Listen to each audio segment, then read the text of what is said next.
What's up guys, Kyle here again, and today we are going to talk to a very, very evil man, Mr. Kristian Kohle. Let's do it!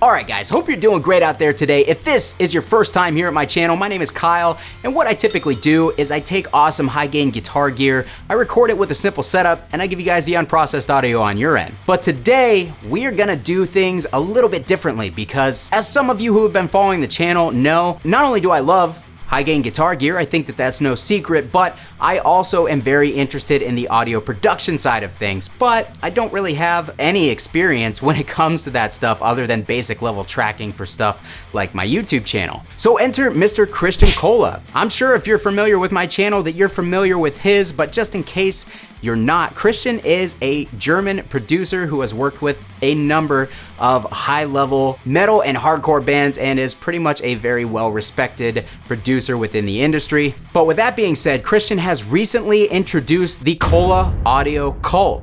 Yes, it is a cult. And basically what the cult is, I will put a link down in the description of this video for you guys to check out his introduction video for the cult, because he's gonna be able to explain it much better than I can, but it's essentially a collection of courses from Kristian himself and other big names in the industry that are going to walk you through how to do everything on a professional level. They're gonna give you all the knowledge that you need to further your recording capabilities, your mixing and your mastering capabilities. And not only are there awesome courses that are going to be added to all the time, but there is also a community section where you're gonna be able to bounce all your information off of other people who have the exact same interests as you do. And you get the opportunity to send your mixes to Kristian and other producers that will be working within the Kohle Audio Kult, professionals within the industry, to check your mixes and to get real world feedback from them as well. I think that all of this is incredibly invaluable, which is why I personally signed up and why I wanted to have him on the channel so I could pick his brain a little bit. But we also had just a generally awesome conversation about high-gain guitar and bass tones and metal production in general. I tried to ask him all the questions that I felt that the viewers of my channel would be interested in from a basic production standpoint, and also we nerded out about gear for a little bit too. So without further ado, here's the conversation. Hope you guys enjoy.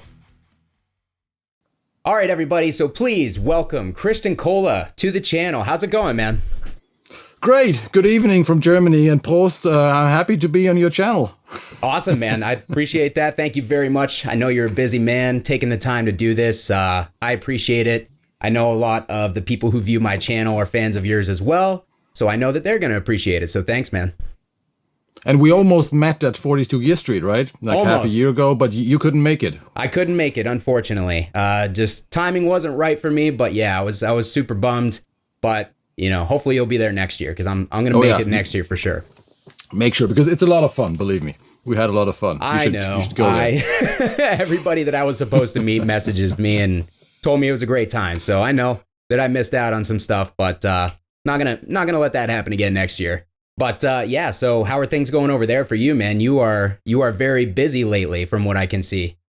Oh yeah, it's like several things at once. So beside my usual studio work as a producer, I have launched my own academy, the Kohle Audio Kult, where I try to teach people how to record, produce, mix, and master heavy music. And I'm doing my YouTube videos, I'm doing my courses, I'm producing, I'm doing a lot of stuff. But it's exciting. I don't want to complain. Right, for sure. It's definitely, there's worse problems to have. So I can definitely understand being excited, if not feeling completely overwhelmed at times. So yeah, so that's really the academy, the Kohle Audio Kult, is why I wanted to have you on today. And we'll talk about that in a little bit. But for my own curiosity, I kind of like knowing people's backgrounds. I kind of like knowing what, you know, sparked people's interest, how they got into doing what they're doing. So if you could, just in case any of my viewers who are watching this aren't familiar, can you give us a little background on yourself?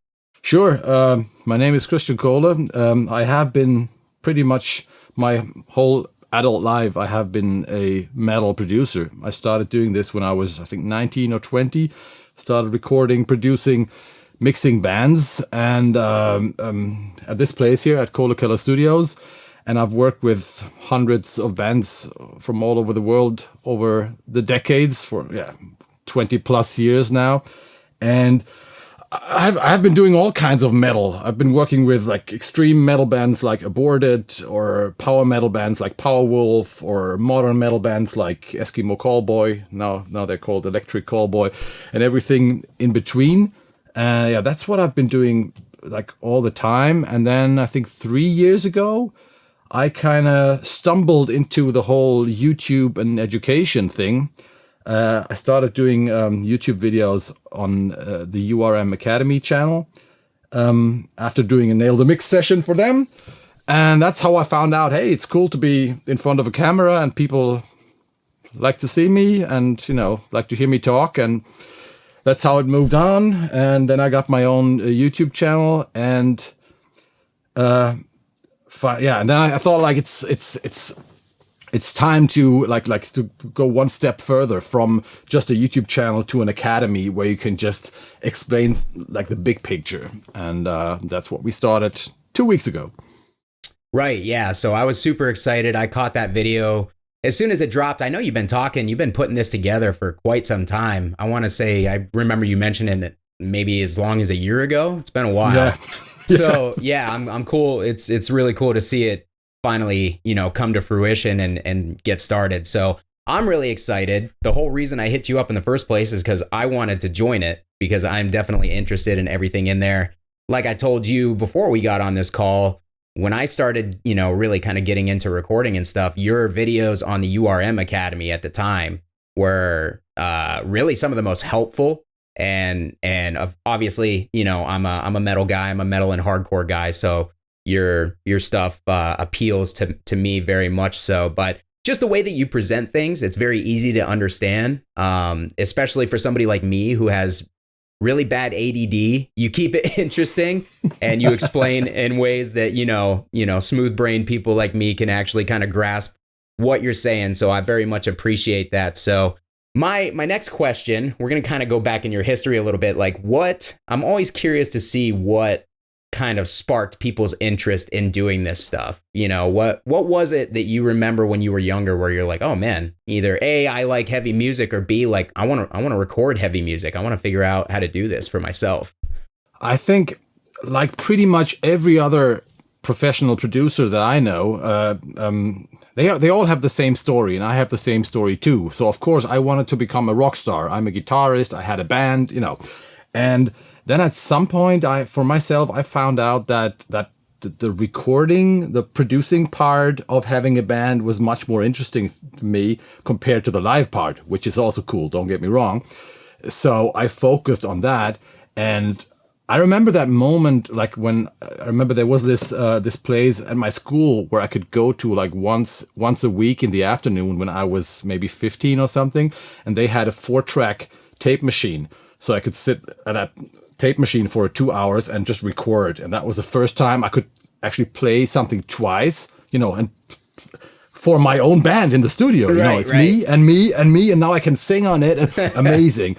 And that actually never stopped. So that triggered my interest. So when I was 16, 17, I got into recording. But the basic idea was just to record my own band. And then, again, same story for most of my colleagues. Then you produce your own band. And then, of course, the band from the rehearsal room next door knocks on your door, says like, hey, this actually sounds cool. Can you record our demo? Do it for me. Yeah.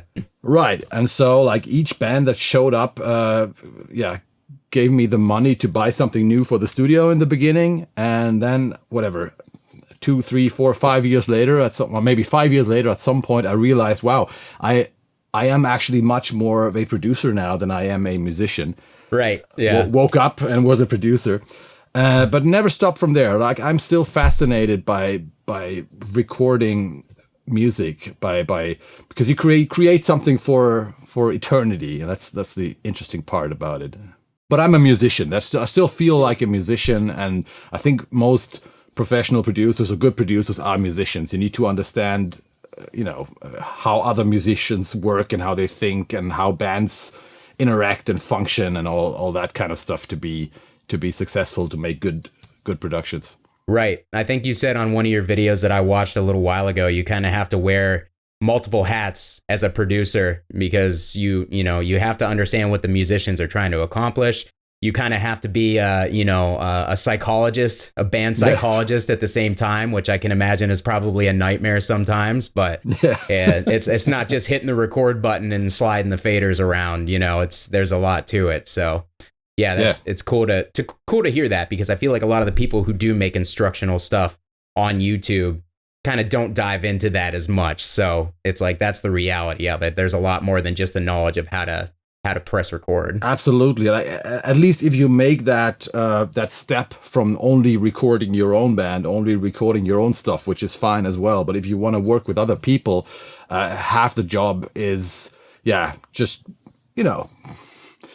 dealing with people. Oh yeah. Dealing with people and making them do what you want, or making them happy to whatever. It can be, depending on who it is, it can be quite complex. That's something you need to learn. And I made my mistakes in the beginning. That's a big part of the job. Yeah, for sure. Not only battling the musicians' egos, but I'm sure sometimes you got to battle your own when you're trying to get a message across and they're not hearing it. You just got to kind of figure out how to deal with that and move on from that too. So, yeah. You got to become their friend quickly, right. Their buddy. Right. But you also got to be their dad sometimes. So that combination, between dad and best friend, kind of that balance. Right. Depending on the person, can probably get a little touchy, I can imagine. Right. And, and you're the guy, you should always stay calm. You should always at least make the impression you have everything under control. Right. Yeah. And then when everybody leaves, that's where you go sit on the drum kit and, yeah, exactly.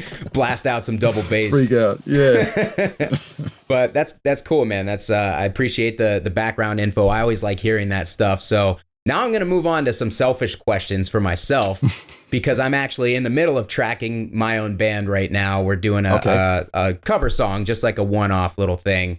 And since it's not super important, I'm like, all right, I'm going to try my hand at doing this. So, and I think that there's a lot of people who watch the channel who are kind of in the same position. So I'm going to hit you with a big question. And we actually didn't talk about this beforehand. So this is going to be a little bit of a surprise to you. But do you think that it is possible in this day and age with the current equipment out there, do you think that it is possible to get a professional level recording in a home situation using real gear? Not just using plugins.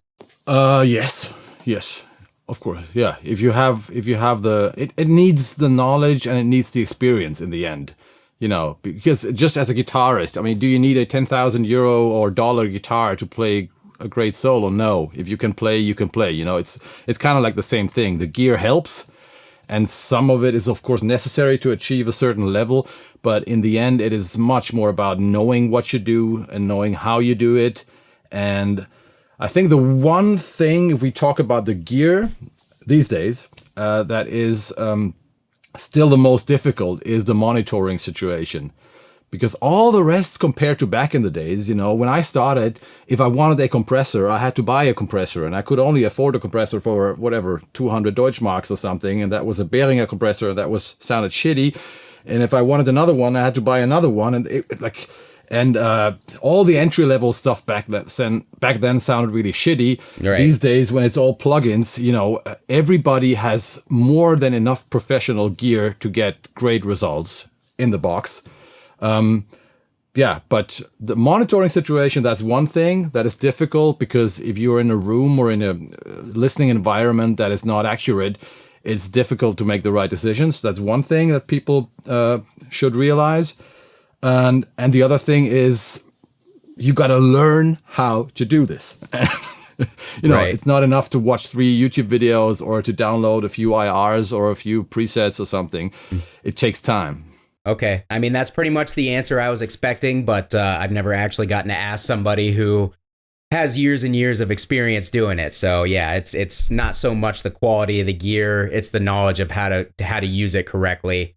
And the listening environment, like you said, big deal. And that's something that I'm finding out very quickly as well, because I do not have a good listening environment. I've got 2 separate rooms that I kind of listen back to my tracks in, and it's like, that I know that I've got reflections, I've got all sorts of stuff going on. So that's the tough part. I'm not an acoustic engineer or something, but I have done a lot of experiments and a lot of measurements in my different control rooms. So I'm planning to do another course inside the academy. I haven't done it yet, but like a basic course, like a acoustics 101, just for people like you, just to avoid like the worst mistakes and the worst traps and all that kind of stuff, and show them a few ways how to get there.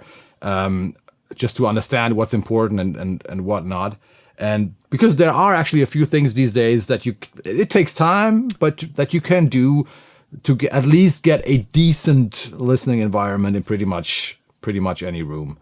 Cool. No. That's actually, I think that'll be super useful. I think that'll be really incredibly useful, actually, because I think that's the one thing that a lot of people overlook, Yeah. And that's one thing that I definitely did not focus on when I first started learning things. And then, I track everything, and then I think it sounds good, and I listen to it in my car, and I'm like, where the hell is all this bass coming from? Like, like this sounds, ridiculous, but yeah, that's actually a good thing you can do. So, I mean, bass is obviously the hardest thing to get right, especially in smaller rooms. If you don't have a big room, if you don't have a lot of acoustic material, bass traps, and so on, like getting the bass right or linear is the most expensive and difficult thing. But 2 things just to give you a little tip here, 2 things that people can do is, one thing, headphones. If you have good headphones that are linear in the bass, that's one thing you can do. I don't really recommend to mix on headphones if you don't have to, but for checking the low end, headphones are great because you take the room out of the equation. And the other thing is, that's what you did, is to go in your car, because all the lower frequencies, all the long wavelengths, they will just escape. So there are no reflections if you're not putting the car into a small room. So in your garage, right. But if the car is somewhere outside, things, yeah, exactly. Right. Again, for checking the low end, I'm pretty sure every car out there sounds better than, any home studio. It's more linear. So, so just for checking the bass, go into your car, check it out. And if it sounds way too boomy, there's something wrong. Go back and fix it. Right. Yeah. It's a good reference point, real world reference point, I've found. Yeah. Okay, cool. So we've established that yes, you can get a good recording as long as you put in the time and the time to learn, really. And I know that it's a lot of trial and error and stuff, but that's promising to hear. But that's the same with everything, right? So you can't learn how to play basketball by just watching YouTube videos. It takes hours and hours and hours of practice, but usually it's fun. Most of the time it's fun. Same with playing guitar. You just have to do it, and that's one thing that I don't like about YouTube and about a lot of the tutorials on YouTube about recording is it's always about tricks and shortcuts and how to and I usually tell people, if you have reached a certain level, there may be some shortcuts and some tricks, but you really got to learn the basics, and there's no way around it, but it should be fun. Right, exactly. If you're not having fun, you're probably not doing the right thing in the first place. No. So, yeah, it's not going to make you a millionaire anyway, like recording metal. So no. Playing, record, anything. Yeah, just skip that if you're looking for money. You're in the wrong place. Right. So, all right. Yeah, so now that we've established that, my next question for you is, you, as a professional audio producer, mixer, mastering engineer, do you work on home recording projects a lot? Because I know that even as a professional, you're probably getting people sending you stuff that they've tracked at their house, and I'm just wondering how much of that you actually see in your day to day. So most of the bands I work with are like on a more professional level these days. Yeah. Sometimes I do like home recording stuff just because I like a band. Yeah. It's just like I prefer to work on interesting music than to work on like bigger artists or something if it's not cool. But then on the other hand, like pretty much every metal production these days, no matter how big the band is, includes a certain amount of home recording, because it's the same thing. Most people prefer to record their DI tracks at home now, even if they're, Some of them still prefer to go into the studio, but a lot of them do that at home. Or there are also certain singers who just prefer to track the vocals themselves because they feel more comfortable than in a studio or something. So even if you work on professional productions, it always includes a certain element of home recording. And I gotta say, sometimes it's also surprising because sometimes you work with a bigger band and they tell you, yeah, we're gonna send you the DI tracks, all cool, and you just expect them to sound good and professional because, you know, they have done records before, right? Yeah. And then until you get the tracks, so you're like, oh no. I'm still fixing like a lot of things, and sometimes even like more known artists are making the same mistakes and send you the same noisy DI tracks that you get from home recording guitarists. Right. Somebody with their Focusrite 2i2 and yep. Which, by the way, if you do it right, you know, it's fine for tracking DI tracks. There's no problem. Right. Yeah. Yeah. And you're right. I feel like the shift, even as somebody who's gotten into this recently, listening to people talk about it, the shift over the last 10 years of people having to do everything at a studio versus, like you said, they can almost do the majority of things at home, especially if they're just DIs and you're just looking to reamp things, or like you said, a vocalist. I feel like the drums are probably the hardest part to get right on your own, which to me, the drums are the most fun thing to record. I just find it the most interesting because, I don't know, there's just a lot that goes to it. So it's like when you get it right, it's almost more rewarding when your source stuff sounds good. So with that being said, what do you like from people who do? Obviously, you said you work with bigger bands, and even the bigger bands do a lot of stuff at home and send it to you. What are some of the common mistakes that you see people making in these tracks that they're sending to you? Typical mistakes these days. I mean, if it's DI tracks, if we talk about DI tracks, it's basically noise. It's the noise issue that that people have the guitar too close to their laptop or to their computer or to a dimmed light or something, and that they don't check their tracks. Because the problem with DI tracks is, even if they sound great soloed, or before the reamping, once you send them through a real amp, it's being amplified, 1,000 times or something. You hear every fucking detail, you can hear your neighbor, so you really got to make sure those tracks are as clean as possible. So, and it's getting better, but a lot of people, I can hear their neighbors talk on their DI track, so to say. There's a lot of noise there, and I need a lot of repair work and to get those tracks right. That's one thing. The other thing these days, especially when people start mixing their own tracks, if they go like one step further from just preparing the tracks for a studio to mixing their own stuff, is that people, instead of getting things right in the beginning, instead of making sure getting things right at the source, they try to fix it in the mix. And because you can these days, people over-process things. You can't put 12 plugins on every track.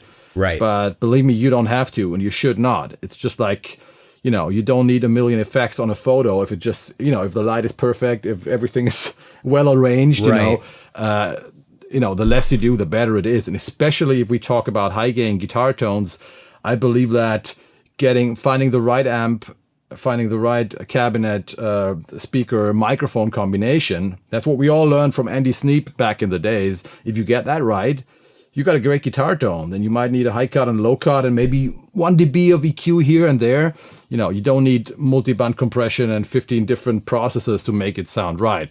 So that's what I see very often. I open up the mixes of people and go like, they have like 10 plugins, and the plugin number 10 is fixing what they did wrong in plugin number 3, so to say, Yeah. And because they don't know what they do, and because they didn't pay attention when they were recording the tracks. Right. And that's what I want to teach in the academy. It's all about the basics, learn how to record drums. If you tune the snare right, if you use the right snare, if you use the right mic, if you position the mic right, if you use the right heads, same with guitars, all the components, that's where the magic happens. And and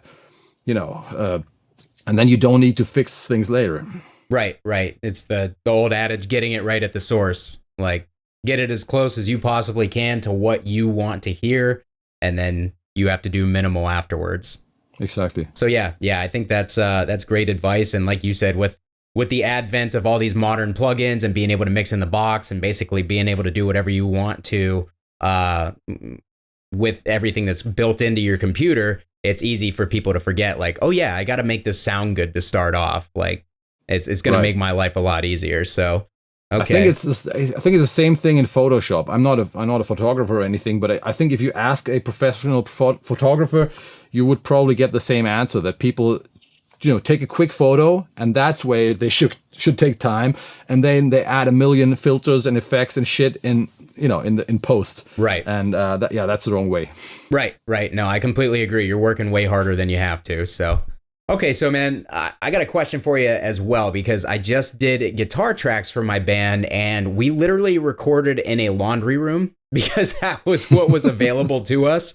And I threw a few microphones on a Mesa cabinet, and honestly, the result was like, I couldn't believe how good it sounded. I was really surprised. So that kind of leads me to my question of how important is that live environment, that live room, for something like guitar or bass tracks where you're actually miking a cabinet?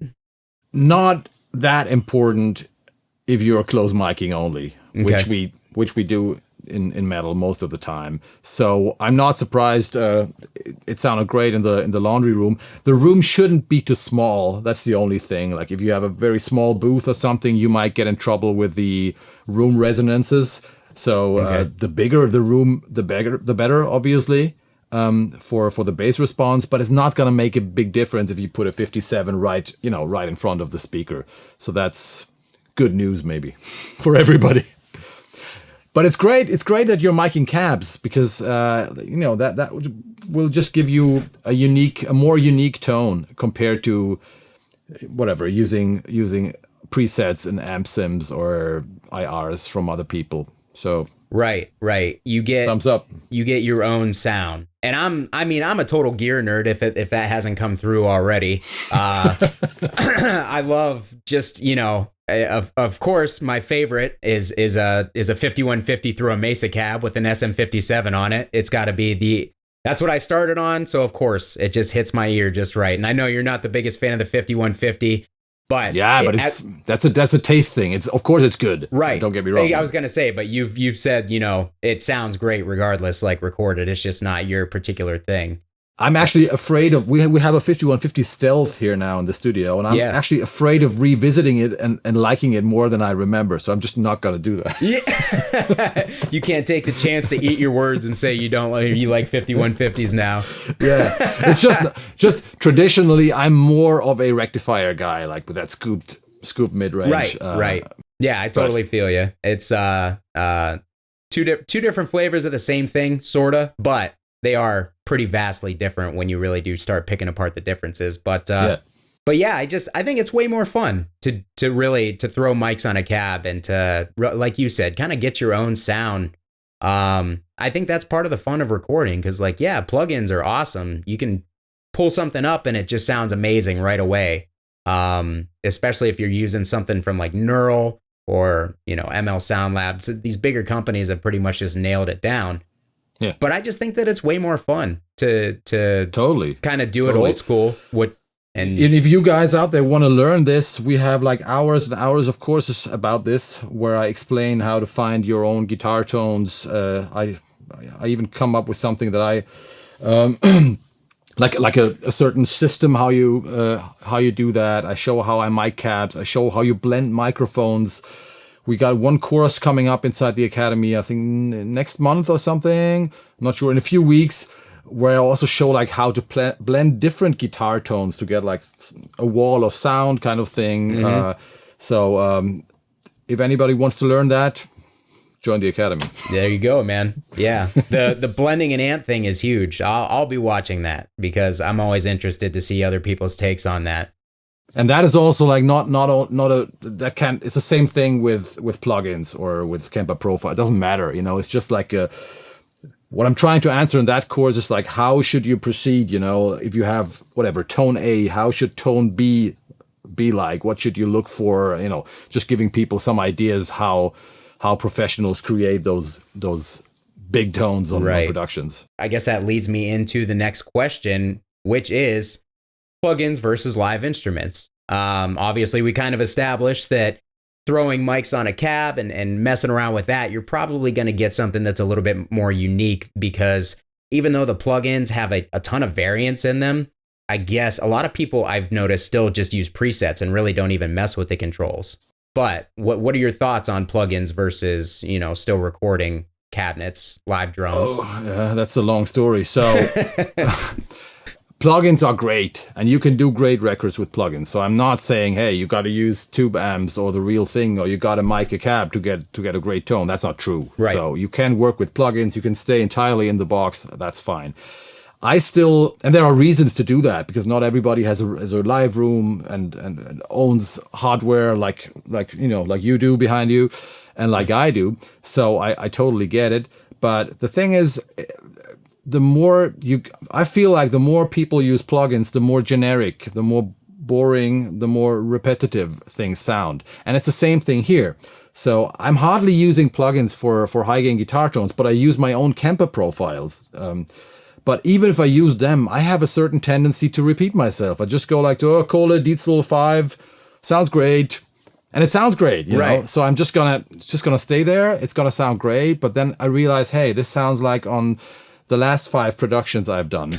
And then it's not that great anymore, yeah? So I feel like whenever I do the real thing, and that means whenever I work with real musicians, whenever I use real instruments, whenever I tune instruments, whenever I mic real instruments, whenever I'm in a real room with air and do something, things happen, and it always sounds a little different, and you always discover something. So even if you use the same chain on different productions, always going to sound different, and you always get inspired and find new ideas. So that's why I still, like 90% of the time, when I reamp guitars for an album, or if I do a guitar session here, I do it the old school way, because I know I'm going to find a tone I haven't used before. And so as easy as it might be, or as convenient as it might be to use software, try the real thing. It's fun, and it's going to pay out. Right. And you got plugins as a backup, because you should be taking a DI anyways, right? Right. There you go. Perfect. I like it. I like that answer. So for me, selfishly, I am super curious on this one. I got a couple questions, and then we'll wrap this up. But favorite mic combinations for heavy guitars? As boring as you were with that 5150 Mesa combination, I'm very boring when it comes.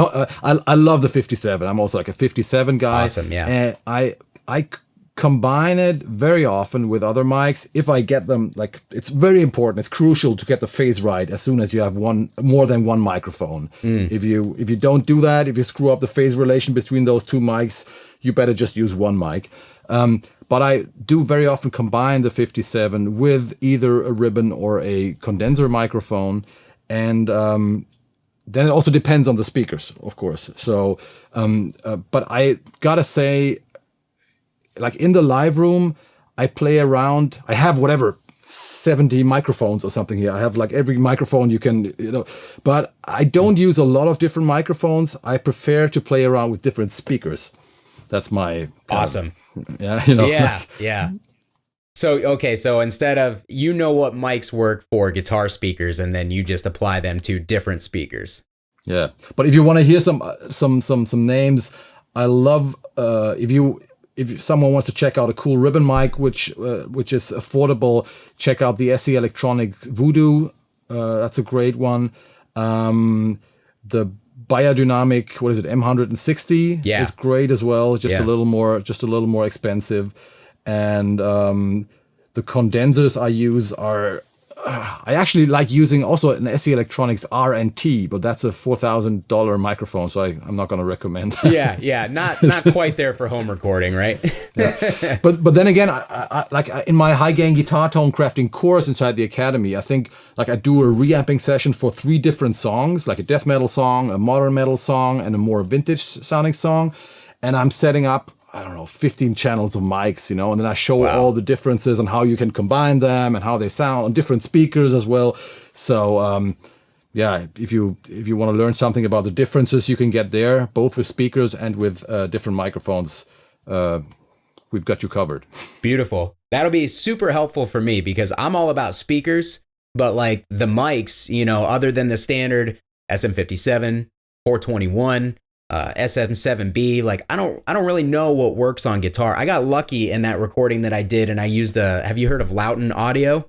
Mm-hmm. Okay, so I used an LA220, and I put it dead center of the dust cap on one of the V30s. And I combined that, kind of mixed it in a little bit with the SM57. And I was like, holy shit.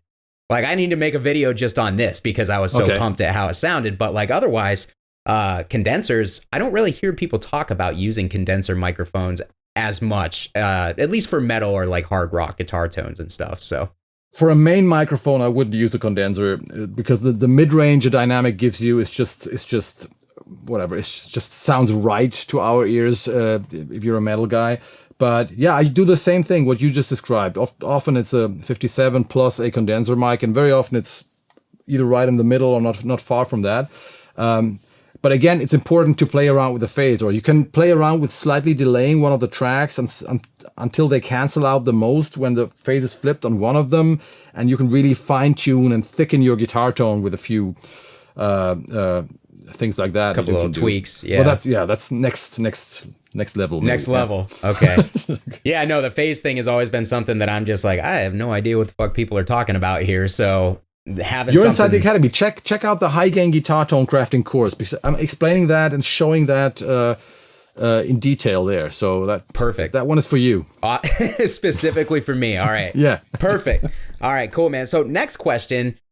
Same question, but like bass cabinets, because one thing that I have noticed, even going to studios to record bass tones, is nobody, at least the people that I have gone to, don't care about miking up bass cabinets, and that bums me out. Like everybody just uses the DI and a Sans amp or a Dark Glass plugin, and I want something a little bit more unique than that. You know what I mean? Yeah. First of all, a bass cab is not gonna color your sound as much as a guitar cab, so it's a little more boring. It's a bass cab sounds more hi-fi combined to a guitar cab that's gonna totally shape, totally change the whole frequency range. So it's a little less fun to mic a bass cab, but still, you are right. I love miking bass cabs, but you can get away with not doing it. You can use IRs or filters even and not doing it. But I actually right now today I'm mixing a song of Dave Ellefson's new band Dieth. You know, the ex Megadeth bassist, and he was here recording the bass for that album last month, and we had 3 orange bass cabs and we mic'd them up. We filmed everything for the Academy, by the way. Perfect. So there's gonna be a whole documentary about Dave and me like recording the bass for that album, the whole sound check and everything, and that was so much fun. We used bass cabs, we used guitar cabs as well, blended everything and recorded a lot of tracks. And now I'm sitting here mixing the record, and I'm so happy we did that because I have a lot of options, a lot of different mics, and like you said, it sounds unique, it sounds interesting. But then again, it's more important. If you can only do one thing, it's more important to actually mic a guitar because the cabinet and the speaker have much more of an influence on the guitar tone compared to the bass tone. Okay. All right, cool. Good to know. So, with that being said, do you have any kind of go-to microphones? And I think I watched one of your videos where you actually, you put like a 200 watt high watt amp through a guitar cab, but for bass. And then you kind of blended that with a bass cabinet. So I thought that was actually really interesting too. I'm going to try that because I'm tracking bass Friday. But you know, what you could try like a bass cab for the low end, and then if you want a highly distorted track, it often sounds better to go through a guitar cab because the guitar cab is going to filter off a lot more of the high end compared to the bass cab, which is going to let through a lot more highs. Right. And what was the question? Go-to cabinets or microphones for actual bass cabs? Okay, microphones. I love my favorite mic is actually an SM7B. Okay, I like that one. It sounds great because it sounds a little fuller than a SM57, but still has that mid-forward sound that is good for the dangle kind of bass tone that we want. Yeah. And then again, there are a lot of great sounding condenser microphones. The Austrian Audio OC818 is my favorite at the moment. AKG 414 is another classic. Neumann U87, great on bass. Like and super easy to get your hands on. Yeah.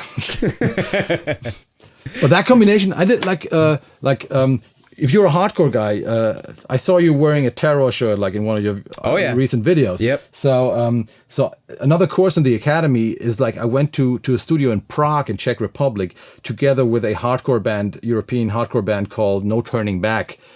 Sick of it all, kind of agnostic front, kind of. Stuff. So I've played with them before. Yeah. You know them. Yes. Great band. So a lot of energies, and we tracked them live in a room. Everybody, not the singer, but like 2 guitars, bass, and drums in one room, big live room, nice studio, and we had like a big cabinet, and it was a coffee audio cab. Okay. And I just used a 57 and a U87, and that combination on bass. He was playing the dark glass amp. It was just instant boom. Perfect, awesome. You know? Cool. Yeah, I'm excited to hear that. Check out the course. It's in the academy. Perfect. It's called the Live Recording Metal Masterclass. It's fun. I got a lot of studying to do before Friday. Yeah. So, quick question. The people that I do have talked to who mic up bass cabinets, a lot of them seem to like kick drum mics for micing those up, like a Beta 52A, Onyx D6, something like that. Do you think that stuff works pretty well to capture the low end at least? Yeah, but I'm not a fan of those. I like them for kick drums. I mean, if you look at the frequency response of a D6 and most of the modern sounding, metal sounding kick drum mics, yeah. And I don't like that on bass. Okay. I just recently did a bass session where I tried that again because I was posting a photo and people commented and said like, hey, why don't you use your kick mics? I said like, yeah, maybe I should try it one more time. Yeah. I did. And for me, it sounds too scooped. I don't know. But of course, for blending, it might work. Always depends on what you combine. But as a like standalone or mic, I think it sounds a little weird because a kick drum needs a lot of tweaking, to sound metal. Yeah. And but you don't want to like scoop out your entire mid range if you on the bass guitar. You need that dang dang dang dang dang. Yeah, I love the top end grind on. Like you say, the dangle. The dangle. That's exactly what I like in bass tones, and bass that has that kind of top end grind and sizzle and everything. I think that's what makes it stand out. And in my opinion, the bass tone makes the guitar tone. So in most cases, there's I'm sure, are you familiar with the band Buried Alive? Scott Vogel, Pre-Terror? Yeah, but not the productions, yeah. Okay. Well, it's the bass tone on that record makes the guitar tone, in my opinion. And there's a few records like that, where you almost have to build the guitar tone around that bass. And I like the same type of tones that you do. So that's why I wanted to ask those questions, because I'm definitely going for a similar thing. So good to know. Just record a lot of stuff. Record a bass track, then reamp it through all the cabs you have. Record a lot of tracks so you have options in the mix. And through guitar cabs, through bass cabs, and then just, see what works. Just make sure you have some material to have fun with. I'm already looking forward to it, dude. I'm pumped.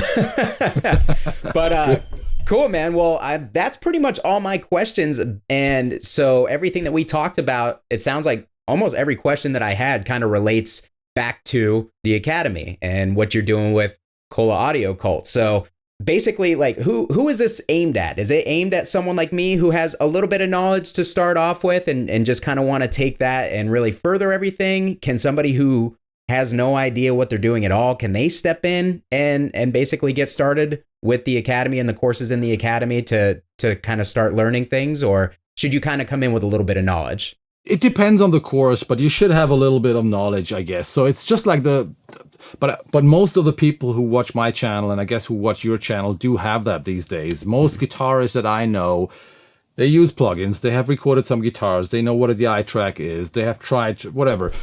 Some of them have even tried to mic a cab, or So most people, musicians these days actually have the knowledge, or the basic knowledge enough to gain more knowledge, so to say. Right. To start with, right. To start with those courses.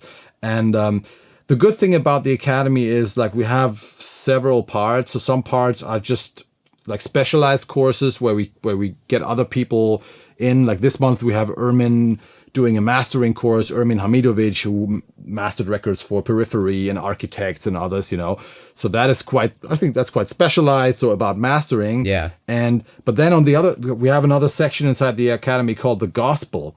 And that is just like our collection of basic courses. So you click on Gospel, you click on guitars, and then you find a basic course and you can move on and just go through the courses. Same for drums. So it starts with it's called Recording Drums Foundations, like a 2-hour course. And then you can move on, processing drums. Then you can move on, tuning snares, whatever, compressing kick drum, so you can start at the basics. But of course, if you don't know what a DI track is, and if you don't know what a snare is, and if you don't know what, it might be a little difficult. Yeah, you might want to rethink it a little. Yeah, but then again, one part of the Academy, and that's also important, is the community. So we're building a community right now, so you can ask other people, you can get in touch with other people, and get in touch with me. So every week, I'm either doing a FAQ or Q&A kind of thing, where people can send me the question and I answer them. And every second week, I do a mix feedback. So people send me their mixes. You sent me your mix.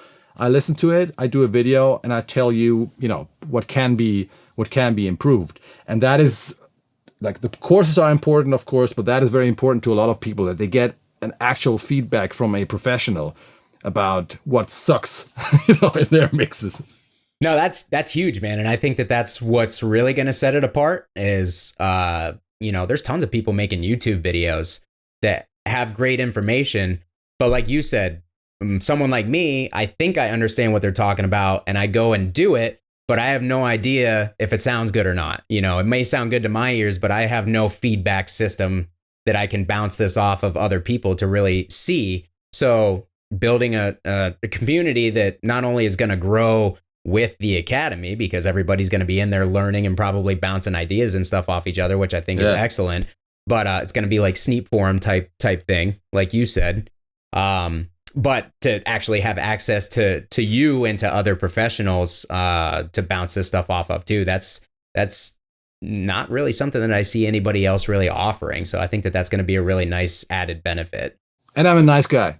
Yeah, you're not too bad, man. You've been cool. You were saying a lot of mean shit before we got on here, but I cried before we started. I got that out of the way, so we're good. I can put on a brave face, but yeah, no, I mean, just the fact that you took the time to do this, seriously, really, really appreciate it. Happy to be back on your channel anytime, Kyle. Awesome. So we should talk guitar tones at some point, right? I don't really know that much about those. Well, you got some really sexy amps behind you. It's just Yeah, I got a couple cool ones. I can say that. I got a couple interesting ones. So that's really what started my interest in all of this. But I know that you've got some cool ones too. That Brunetti, I would love to hear that at some point, man. That thing seems really cool. I've got a nice Italian amp back up here called a Mezzabarba Trinity. And it's kind of like an SLO 100 meets a Marshall. It literally is an SLO circuit with more mids. Yeah, so many people have told me to check it out. I haven't found the time to get. I'd love to check it out. Yeah, I've heard a lot of good things about it.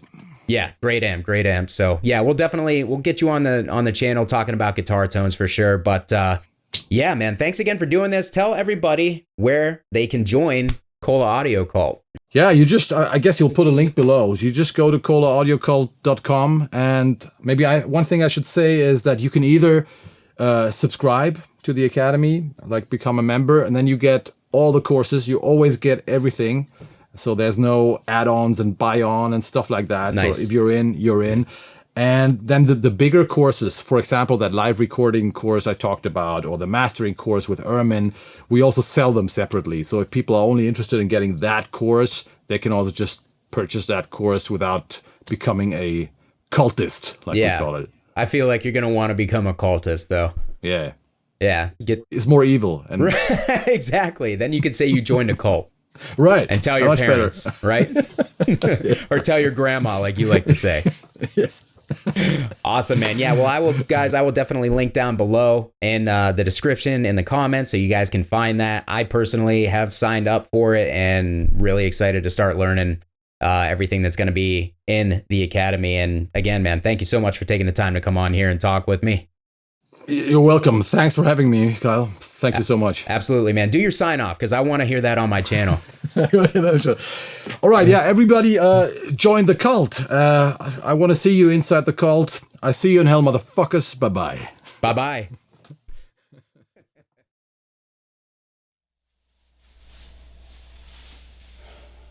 You know what this wall is missing? Another amp.